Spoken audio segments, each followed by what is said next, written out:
अस्सलाम वालेकुम, मैं हूं इमरान आज़म और आप देख रहे हैं मेरा यूट्यूब चैनल इमरान आज़म व्यूज़। नाज़रीन, आज की जो अपडेट्स हैं, ताज़ा तरीन सूरत हाल है, जो पीटीआई का एहतजाज था वो आपके सामने रखेंगे। कल तक जो हमने आपको ख़बर दी थी कि पीटीआई काफ़िला इंतहाई सुस्त रवैये के साथ आ रहा है और ये प्लानिंग के साथ आ रहे हैं और मुमकिन है कि वो आज शाम को इस्लामाबाद में दाखिल हों या फिर ये कल तक भी जा सकता है। वही हुआ, ये काफ़िला अब बुरहान इंटरचेंज क्रॉस करते हुए अटक की जानिब रवाना है और ये बताया जा रहा है हमें कि वो अटक के करीब पहुंच चुके हैं। तो ये पहला वो हिसार होगा जो उन्होंने तोड़ना है और अगर ये हिसार वो तोड़ने में कामयाब हो जाते हैं तो फिर जो आगे जितनी लेयर्स हैं सिक्योरिटी की, वो मुझे ऐसे लगता है कि वो बिल्कुल रेत की दीवार साबित होंगी। बुरहान इंटरचेंज पे काफ़ी मज़ामत का सामना करना पड़ा है पुलिस को, पुलिस की जानिब से मुजाहिरीन को, और जो उमर अयूब की क़ियादत में जो काफ़िला आ रहा था हज़ारा डिवीज़न से, उस पर काफ़ी शेलिंग की गई है और फिर उसको रिस्क्यू किया है अली अमीन गंडापुर के काफ़िले ने। और फिर अब वो दोनों काफ़िले यकजा होकर इस वक्त इस्लामाबाद की जानिब रवाना हैं। लेकिन पहला जो मार्का सजेगा, जो बड़ा दंगल होगा, वो अटक के मकाम पर होगा और अगर वो रुकावटें अबूर हो जाती हैं तो फिर शायद आज शाम तक ये काफ़िला यहाँ डी चौक तक पहुंच सकता है। बुरहान इंटरचेंज पे बुशरा बीबी भी काफ़िले को लीड कर रही हैं। उन्होंने वहाँ पे ख़िताब किया और उन्होंने कारकुनान से अपील की कि वो हर सूरत डी चौक पहुँचें और उन्होंने ये कहा है कि वो आखिरी सांस तक इमरान खान की रिहाई के लिए वो खड़ी रहेंगी और उन्होंने कहा है कि अगर कोई ना भी साथ देगा वो फिर भी खड़ी रहेंगी और ये उनका मसला नहीं है, ये उनकी कोई ख़ानदानी मसला नहीं है, ये इस मुल्क की बका का मसला है। लिहाजा पठान गैरतमंद कौम है, मुझे कभी उम्मीद है कि वो अब इमरान खान की रिहाई होने तक वापस नहीं जाएंगे। उन्होंने ये वाज़ेह किया कि अब हम उसी वक्त यहाँ से वापस जाएंगे जब इमरान खान को रिहा कर दिया जाएगा। अब पुलिस की जानिब से शेलिंग में जो है ना, जहाँ कारकुनान ज़ख्मी हुए हैं वहाँ पुलिस एहलकार भी बड़ी तादाद में ज़ख्मी हुए हैं, लेकिन ये पेश कदमी जारी है।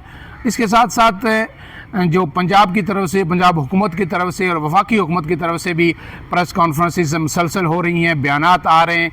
आज जो उज़मा बहारी जो सूबाई वज़ीर इत्तलात हैं पंजाब की, उन्होंने भी एक प्रेस कॉन्फ्रेंस की है, लेकिन प्रेस कॉन्फ्रेंस मैंने सुनी और मैं कोशिश की कि शायद इसमें से कोई एक आध बात मुझे काम की समझ में आ जाए जो मैं अपने नाज़रीन के साथ शेयर करूं, लेकिन वही घिसी पिटी रवायती किस्म की प्रेस कॉन्फ्रेंस और बड़ा यानी उनके पास कहने का कुछ नहीं था। वो छोटे छोटे क्लिप्स दिखा रही थी, वीडियोस दिखा रही थी पीटीआई काफ़िलों की, और ये कह रही थी कि जी देखें इसमें 10 लोग हैं, इसमें 5 लोग हैं, इसमें 3 लोग हैं, जरदाद गुल के साथ जी 10 लोग हैं, फ़लाँ के साथ 3 हैं, 4 हैं, और फिर आखिर में उन्होंने वही, जिसको मैं अगर कहूँ कि एक बूंगी मारी या आप ये कहें कि फुल टॉस बॉल दे दी है तहरीक इंसाफ को। अब उस पर मीम्स भी बनेगी और एक तो फिर उनको ट्रोल किया जाएगा, जो इससे पहले भी आपको होता रहा है कि कभी फाइबर वाल की बातें वो करती रही हैं।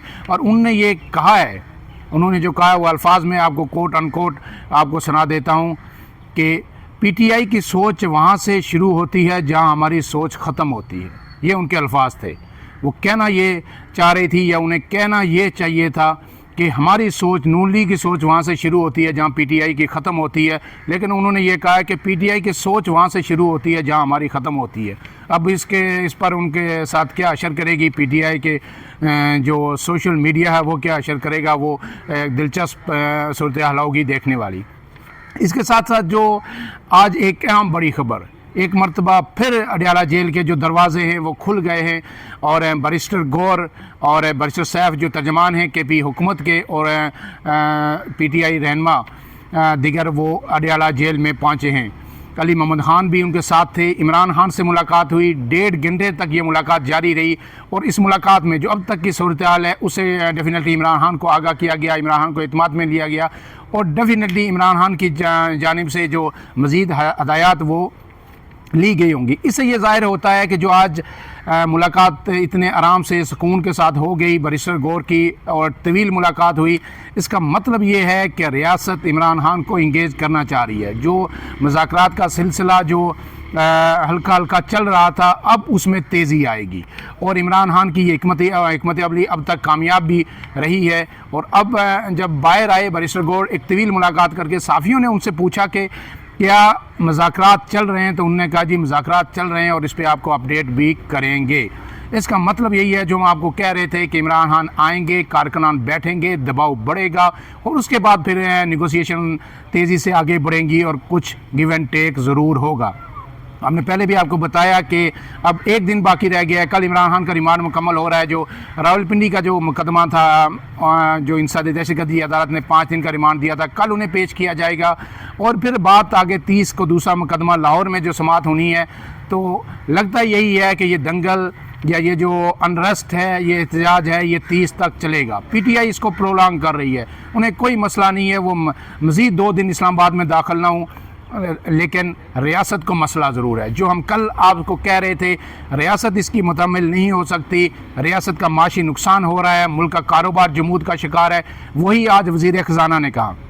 वज़ीर ख़ज़ाना ने यह कहा कि रोज़ाना सिर्फ वफाकी हुकूमत को 190 अरब रुपए का नुकसान हो रहा है, मुल्की मैशियत को नुकसान हो रहा है, जबकि सूबों का नुकसान इससे भी कहीं ज़्यादा है। उन्होंने कहा कि IT को इतना नुकसान हो रहा है, बरामदात को इतना हो रहा है, तमाम तफसीलात उन्हें बताई और मजमूई फ़िक्र जो उन्होंने दिया वो रोज़ाना 190 अरब का सिर्फ वफाक का, सूबों का इसके अलावा है। अब यही बात हम ये कह रहे थे कि अब रियासत का ये नर्व्स का इम्तिहान है। रियासत कितनी देर मुकम्मल हो सकती है तमाम कारोबार को, सड़कों को बंद करने की, और अगर ये ज़्यादा देर चला तो मेरे ख्याल में रियासत मुकम्मल तौर पर घुटने टेकने पर मजबूर हो जाएगी। अब ये इमरान खान का भी इम्तिहान है, रियासत का भी इम्तिहान है। शाम को मज़ीद अपडेट के साथ एक फिर आपकी खिदमत में हाज़िर होंगे। अब तक के लिए इतना ही, इजाज़त दीजिए। अल्लाह हाफ़िज़।